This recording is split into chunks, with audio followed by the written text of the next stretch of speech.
नमस्कार दोस्तों। तो मैं एक नई ट्रिक लेकर आया हूं जो एसएससी टायर 2 की तैयारी कर रहे हैं। सीजीएल में आने वाले कुछ दिनों में होने वाला एग्ज़ाम। देखिए ये सवाल ध्यान से समझिए। ऐसे सवाल आप बहुत बार लगाए होंगे और ऐसे सवाल एग्ज़ाम में पूछेगा भी नहीं। बस ये सवाल का उद्देश्य केवल और केवल ट्रिक समझना है। क्या है सवाल, ज़रा ध्यान से समझ लीजिए। 10,000 रुपये पर 10% की दर से 3 वर्षों का, कितने वर्षों का, 3 वर्षों का चक्रवृद्धि ब्याज याद करना है। तो ज़रा देखिए, आप लोगों ने पढ़ा होगा कि 3 वर्षों का, 2 वर्षों का, 4 वर्षों का चक्रवृद्धि ब्याज निकालने के लिए फिक्स रेशियो, वैसे तो 10% का लोगों को याद ही रहता है, 33.1 होता है, लेकिन हम ट्रिक समझेंगे, उस पर थोड़ा फोकस करेंगे। देखिए क्या होता है, अगर 1 वर्ष का पूछता है आपका, 1 वर्ष, 2 वर्ष, 3 वर्ष और 4 वर्ष, अभी आपने ऐसे पढ़ा होगा 1 वर्ष, 2 वर्ष, 3 वर्ष, 4 वर्ष।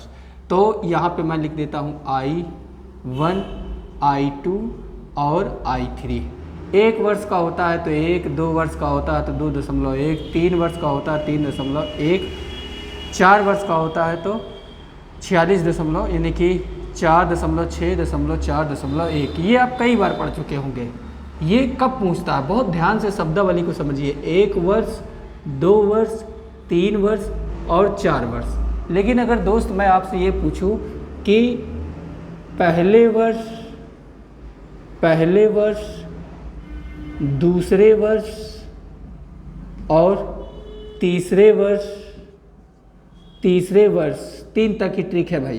पहले वर्ष, दूसरे वर्ष और तीसरे वर्ष का चक्रवृद्धि ब्याज बताइए। तो देखिए दोनों शब्दों में अंतर है। पहले इस तरीके से सवाल पूछे जाते थे, ये सब अब पुराने सवाल हो चुके हैं, आउटडेटेड हो चुके हैं। अब इन सब सवालों पे फोकस कीजिए। दूसरे वर्ष का, तीसरे वर्ष का जो हमारा चक्रवृद्धि ब्याज है वो कैसे निकालेंगे। देखो इसमें जो फिक्स रेशियो आपको याद करना है, I1, I2 और I3 का जो फिक्स रेशियो है। अगर पहले वर्ष है तो केवल 1, दूसरे वर्ष है तो 1.1 रहेगा, तीसरे वर्ष है तो 1.1 रहेगा। ये तीसरे वर्ष का ज्ञात करना है। अब इसको कैसे निकालते हैं, देखो इसी सवाल को मैं निकालता हूँ दूसरे वर्ष के लिए और तीसरे वर्ष के लिए, ठीक है। तो दूसरे वर्ष के लिए 1:1 है।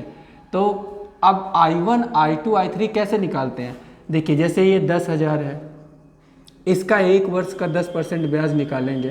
तो ऐसे निकालेंगे, इसको काट देते हैं, इसको काटेंगे 1000, ये हो जाएगा 3 ये I1 माना जाता है। अगर इसी पे 10% फिर से मैं निकाल लूँ, जो I1 है इसी पे 10% निकाल लूँ, 0 से 0 कट जाएगा तो 100, इसे हम I2 मानते हैं। अगर इसी I2 पे फिर से मैं 10% निकाल लेता हूँ ऐसे, तो इससे ये कट जाएगा तो हमारा 10 आ जाएगा, ये I3 हो जाएगा। तो पहला देखो I1 हमारा 1000 है, I2 हमारा 100 है, I3 हमारा 10 है। तो इस हिसाब से अगर दूसरे वर्ष का 2 वर्ष का होता तो 2.1 वाला लगाते, 3 वर्ष का होता तो 3.1 लगाते, 4 वर्ष का होता तो ये वाला फिक्स रेशियो लगाते। लेकिन अब नया लेटेस्ट सवाल आया है, दूसरे वर्ष का और तीसरे वर्ष का पूछता है। तो दूसरे वर्ष के लिए देखो रेशियो है 1:1। इसका मतलब है 1:1 का मतलब है कि ये 1 I के सामने है, ये I2 के सामने है। तो इसमें एक I1 रहेगा और एक I2 रहेगा। अब ये देखो 3 साल का है तो ये I1 है, ये I1 रहे, I2 कितनी बार रहेगा, 3 साल का, 3 I2 रहेगा और I3 कितना रहेगा, एक ही I3 रहेगा। बस अब हमको पता चल गया। पहले वर्ष देखो, अगर दूसरे वर्ष का निकालना होता तो I1 हमारा कितना है 1000, तो यहाँ से 1000 और I2 कितना है हमारा 100, ये जोड़ लेते हैं तो ये हमारा 1100 रुपये हो जाता दूसरे वर्ष का। अब तीसरे वर्ष का निकालना है, I1 निकाल लिए हैं भाई 1000, I2 कितना है हमारा 100 है, I3 कितना है हमारा 10, जोड़ लेते हैं, ये हो जाएगा आपका 1000, ये आपका 300 हो जाएगा, ये आपका 100 हो जाएगा। इसको पूरा जोड़ेंगे तो हम लोग देखो ये 0 0 0 अलग से जोड़ लेते हैं, यहाँ से इसको 1 0 0 3 0 0 10 0 0, तो 0 1 3 1। तो ये तीसरे वर्ष का है, 3 वर्ष का नहीं।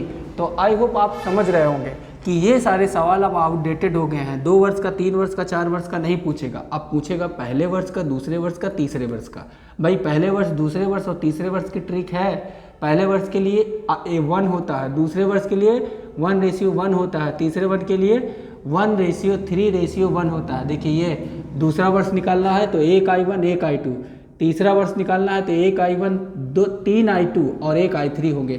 इस तरीके से हम इस ट्रिक का प्रयोग करके जब हमारा सवाल चक्रवृद्धि ब्याज में दूसरे साल का और तीसरे साल का पूछा जाए तो आप तेज़ी से, अगर ये फिक्स रेशियो हमको याद है तो हम निकाल सकते हैं। आई होप आपको ये वीडियो समझ में आई होगी। अगर ये वीडियो समझ में आई है तो प्लीज़ लाइक करें और सब्सक्राइब करें और शेयर करें। Thank you.